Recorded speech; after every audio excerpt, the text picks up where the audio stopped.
Mayong buntag sa tanan. Ang atong unang pagbasa gikan sa basahon ni Jeremias, naghisgot kabahin og kasing-kasing.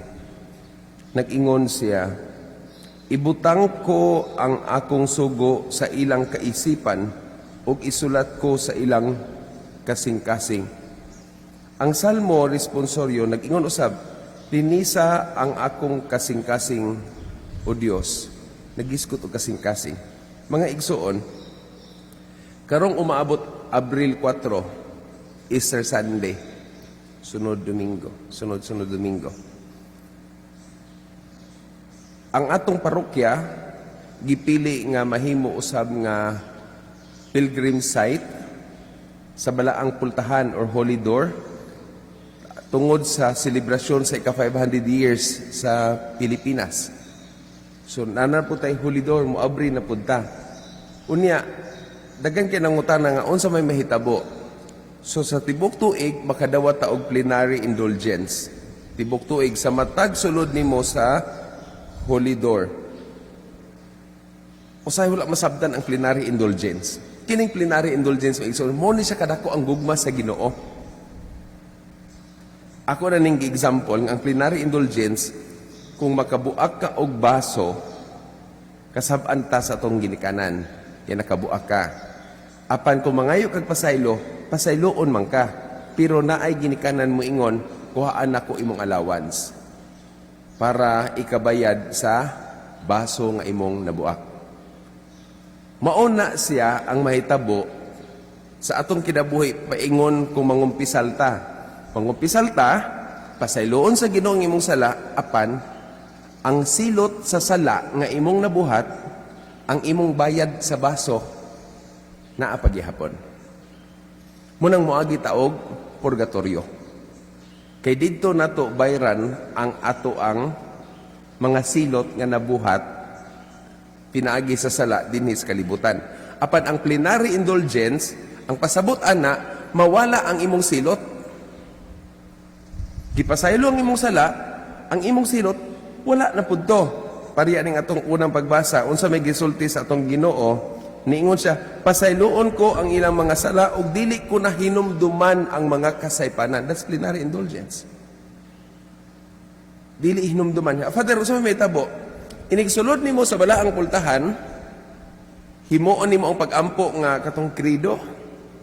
Unya, mag-ampo ka alang sa Santo Papa, mangumpisal pugga og musimba. Ang imong silot 100% mawala. Ya Father, og kada adlaw ko mosulod. Adi kada adlaw mawala ang imong silot. So unsa may mahitabo, unsa epekto kung mamatay ka, dili ka moagig purgatorio. Ganahan ka? Asa man ka mo diretso ini kamatay nimo?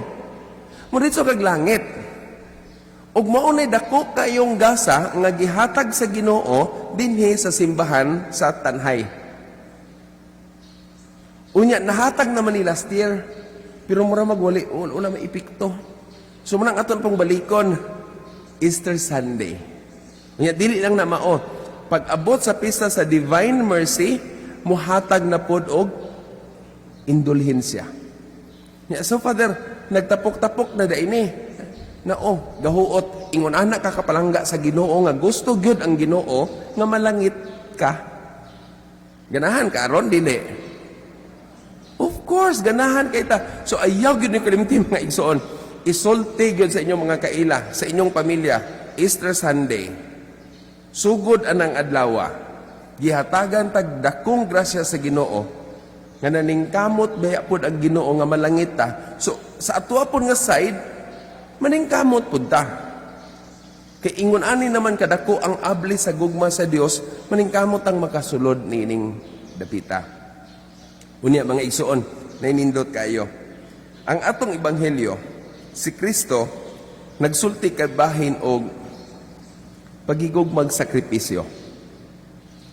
Ang mga tao nangadto kaniya og nagsulti siya kabahin ang takna miabot na nga pasidunggan pag-ayo ang anak sa tawo. Kining mga Greeks nga nangadto ni Kristo, usa ilahang tuyo. Ang tuyo nila, kwaon nila sa Kristo. Mao ra man po ni sa ebanghelyo makita nimo nga nay mga Greeks nga nangadto niya. Ilang kwaon si Kristo kay nakabalo man sila nga patyon si Kristo. So ilang protektaran.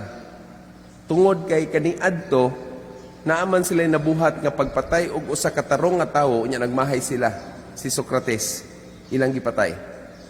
Unya nakarealize sila nga insakto di si Socrates pero patay na. So karon kabalo sila tarong nga tawo si Kristo. Kuyog na lang kanamo.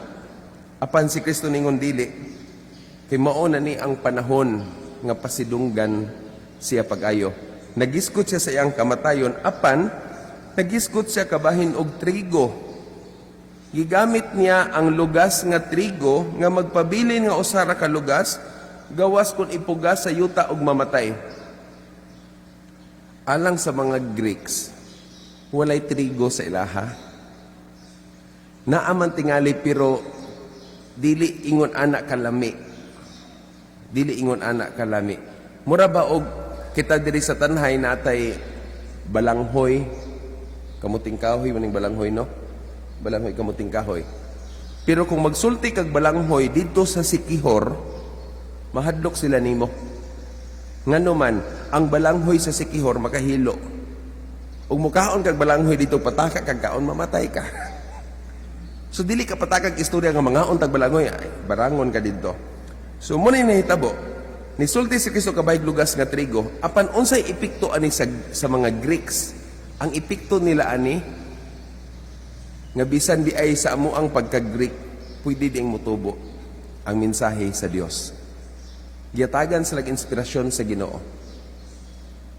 Nga ang kamatayon dili mo'y katapusan ug ang kamatayon nato namatay ta tungod sa paghatag sa atong kaugalingon ngadto sa uban, mao ni siya'y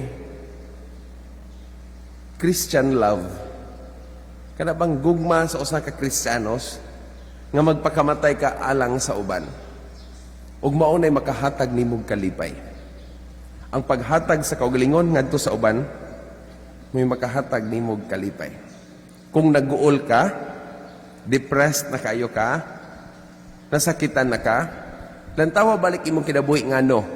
Di ba kay ang tubag, kay nagsigir kag pundo sa kwarto. Nagsigir kag lantawa na imong cellphone, mo junay makahinungdan nga ma-depressed ka. Mawala imong kalipay. Tungod kay ang atong kalipay, mao ang paggawa sa ato ang comfort zone, paingon ngadto sa mga katawhan o paghalad sa imuhang kaugalingon. Karong panahon na, baling daghanang mga tao nga nihalad sa ilang kaugalingon alang sa uban bisag delikado kaayo. Gitawag nato sila frontliners.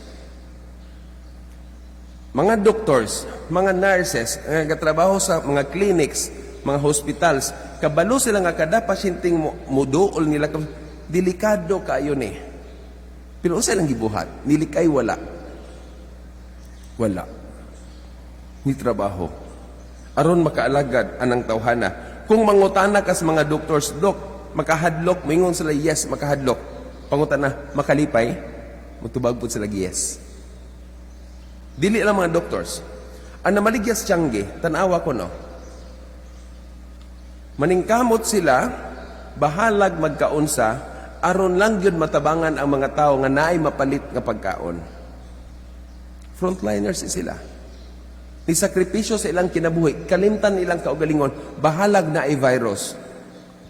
Aron lang makaalagad nato, aron lang adunay pagkaon sa itong mga lamesa.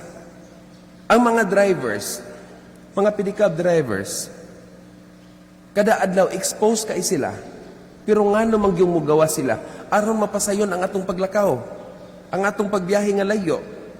Nay makadrive nimo, nya mo reklamo pa kang bahal kaayog singil, maluoy pug ka.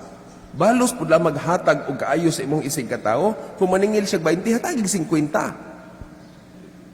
Aron ikaw pud mismo makaingon pug ang nakatabang pug kon nila. Ayaw na una nga nibayad ka, ayaw na una nga yan ang trabaho, ni alagad na nimo. Daghan pa kayo, mga maestra, grabe ba ang sakripisyo. Maghimo na noon silang mga modules, dili unta ang mga ginikanan. Ang mga ginikanan, gipadala ang ilang anak ngadto sa eskwelahan aron makat-on ang nahitabo. Ang ginikanan din may mutudlo. Dili man ni akong trabaho man nig maestra unta. Pero kinahanglan kang mo sakripisyo. Bisag dili ka maantigo, praktisan lang nato ni, makaantigo lang gyud ta ni. Ang sakripisyo sa mga estudyante, dili ta pwede manggawas pero kinahanglang mo gawas ta. Paghatag sa kaugalingon alang sa uban. Hinaon sa maipikto, pangutan lipay ka? Ang tubag, mingon ba yung nalipay. So mga igsoon, nining Domingo atong lantawon og balik ang atong kaugalingon. Ang atong kalipay, maugayod ang paghatag sa atong kaugalingon ngadto sa Dios ug sa ato ang isig katawo.